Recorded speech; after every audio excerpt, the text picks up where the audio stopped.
PV. അൻവറിന്റെ ആരോപണങ്ങൾക്ക് പിന്നാലെ സ്വർണ്ണക്കടത്ത് കേസ് അട്ടിമറിക്കാൻ ശ്രമിച്ചത് എ.ഡി.ജി.പി എം.ആർ. അജിത് കുമാർ എന്ന വെളിപ്പെടുത്തലുമായി എച്ച്.ആർ.ഡി.എസ് സെക്രട്ടറി അജയ് കൃഷ്ണൻ മുഖ്യമന്ത്രി പിണറായി വിജയനെതിരെ മിണ്ടരുതെന്ന് ഷാജ് കിരൺ വഴി കേസിലെ പ്രതി സ്വപ്ന സുരേഷിനോട് പറഞ്ഞു. സ്വപ്നയോട് സംസാരിക്കുന്നതിനിടെ ഷാജിന് എ.ഡി.ജി.പിയുടെ ഫോൺ കോൾ വന്നു. എച്ച്.ആർ.ഡി.എസ് സ്റ്റാഫ് ഇതിന് സാക്ഷികളാണെന്നും എച്ച്.ആർ.ഡി.എസിന്റെ ജനറൽ സെക്രട്ടറി അജയ് കൃഷ്ണൻ പ്രതികരിച്ചു.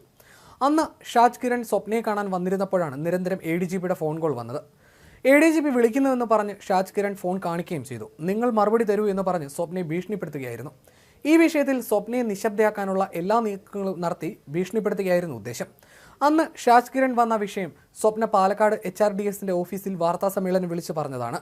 അതിന്റെ ഓഡിയോ ഉൾപ്പെടുന്ന രേഖകൾ അന്ന് പുറത്തുവിട്ടതാണെന്നും അജയ് കൃഷ്ണൻ പ്രതികരിച്ചു. സംഭവം നടക്കുമ്പോൾ എം.ആർ. അജിത് കുമാർ വിജിലൻസ് മേധാവിയായിരുന്നു. മുഖ്യമന്ത്രിക്കെതിരെ വെളിപ്പെടുത്തൽ നടത്തിയ സ്വപ്ന സുരേഷിനെ ഷാജ് കിരൺ വഴി അനുനയിപ്പിക്കാൻ ശ്രമിച്ചതിന് അജിത് കുമാറിനെ സ്ഥലം മാറ്റിയിരുന്നു. ഏറെ വിവാദമായ കേസിൽ ഉന്നത രാഷ്ട്രീയ കേന്ദ്രങ്ങളുടെ നിർദ്ദേശമില്ലാതെ പോലീസ് ഉദ്യോഗസ്ഥൻ സ്വന്തം നിലയ്ക്ക് ഇടപെടുമോ എന്ന സംശയവും അന്ന് ഉയർന്നിരുന്നു.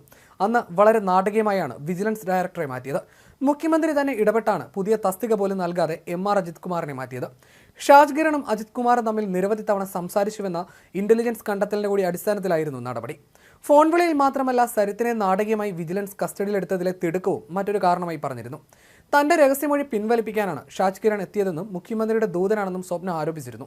ഇതിന് പിന്നാലെ ഷാജ് കിരണും രണ്ട് എ.ഡി.ജി.പിമാരും നിരവധി തവണ ഫോണിൽ സംസാരിച്ചുവെന്നും സ്വപ്ന ആരോപിച്ചിരുന്നു. അജിത് കുമാറിന്റെ നിർദ്ദേശപ്രകാരമാണ് സരിത്തിനെ കസ്റ്റഡിയിലെടുത്തതെന്നായിരുന്നു ആരോപണം. ഇത് സർക്കാരിനെ പ്രതിരോധത്തിലാക്കിയിരുന്നു. ഒപ്പം അജിത് കുമാർ, വിജയ് സാഖറെ എന്നീ എ.ഡി.ജി.പിമാർ വിളിച്ചിരുന്നതായി ഷാജ് കിരൺ പറയുന്നതിന്റെ ശബ്ദരേഖയും പുറത്തുവന്നു.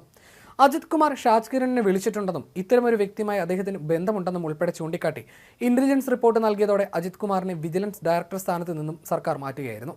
ഷാജ് കിരൺ കൊച്ചിയിൽ മാധ്യമപ്രവർത്തകനായിരിക്കെ സിറ്റി പോലീസ് കമ്മീഷണറായിരുന്നു അജിത് കുമാർ.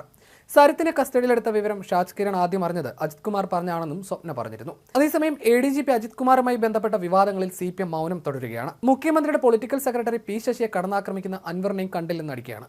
എ.ഡി.ജി.പി എം.ആർ. അജിത് കുമാർ മുഖ്യമന്ത്രിക്ക് വേണ്ടി RSS ദേശീയ നേതൃത്വവുമായി ചർച്ച നടത്തിയെന്ന് പ്രതിപക്ഷ നേതാവ് വി.ഡി. സതീശന്റെ വെളിപ്പെടുത്തലിലും CPM മൗനം തുടരുന്നു. എന്നാൽ RSS നേതൃത്വം ആരോപണം നിഷേധിച്ചു. എങ്കിലും സതീശൻ തുടർ പ്രതികരണം നടത്തിയിട്ടില്ല. നിഷേധിച്ചാൽ അപ്പോൾ ബാക്കി പറയാം എന്ന സതീശന്റെ വെല്ലുവിളി CPM ഏറ്റെടുത്തിട്ടുമില്ല. കൂടിക്കാഴ്ച നടന്നത് സമ്മതിക്കുന്നില്ലെങ്കിലും സതീശൻ ആരോപിച്ച സമയത്ത് ജനറൽ സെക്രട്ടറി ദത്താത്രേയ ഹൊസബാളെ തൃശൂരിലെ ക്യാമ്പിലുണ്ടായിരുന്നുവെന്ന് RSS നേതൃത്വം സമ്മതിക്കുന്നുണ്ട്. സമാനമായി അജിത് കുമാർ വിവാദത്തിലെ എല്ലാ പ്രശ്നങ്ങളിലും CPM പ്രതികരണം നടത്തില്ല.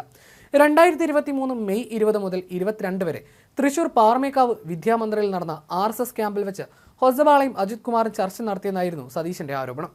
അജിത് കുമാർ ഔദ്യോഗിക വാഹനം നിർത്തിയിട്ട ഹോട്ടലിന്റെ പേരുൾപ്പെടെ സതീശൻ പറഞ്ഞിരുന്നു.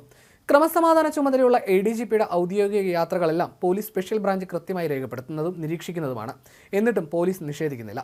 RSSന്റെ ശാസ്ത്ര വിഭാഗമായ വിജ്ഞാന ഭാരതിയുടെ പ്രധാനിയായ തിരുവനന്തപുരം സ്വദേശിയെ അജിത് കുമാർ കണ്ടെന്ന തരത്തിലാണ് ആരോപണം. ഈ നേതാവിന്റെ അടുത്ത ബന്ധു കോൺഗ്രസുകാരനാണ്. കോൺഗ്രസിലെ പ്രധാന നേതാവുമായി അടുത്ത ബന്ധുത്വമുണ്ട്. തൃശൂരിലെ RSS പരിപാടിയിൽ ക്യാമ്പ് അധികാരിയുടെ ചുമതല വഹിച്ചത് കേരള പോലീസിൽ നിന്ന് വിരമിച്ച SP ആയിരുന്നുവെന്നും സൂചനയുണ്ട്.